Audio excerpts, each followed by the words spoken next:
Tana. Kuyugi na pod ko sa Saudi Arabia. Abi din nimo no, ang Saudi Arabia di ay daghan kayong camels dito. You know why? Because ang kana din nga animal is their national animal. Mao nang daghan kayong camels dito. Ang nakarindot sa di dito no, ang Saudi Arabia di ay is dato because of oil riches. Sila ang second world largest oil reserves in the world.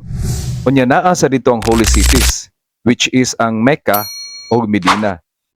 Nya nindot sa dito because of diverse landscape including mountains, oasis, and coastline.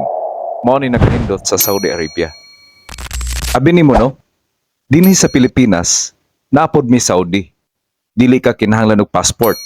Pwede ka mo adto dito magbarko ka, pwede sa ka mag-eroplano.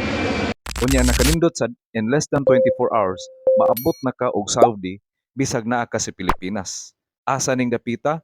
Naa sa Southern Leyte. Saudi. Southern Leyte. Diba? Mura ra sa kagdakatong Saudi dinhi sa Pilipinas. Follow for more.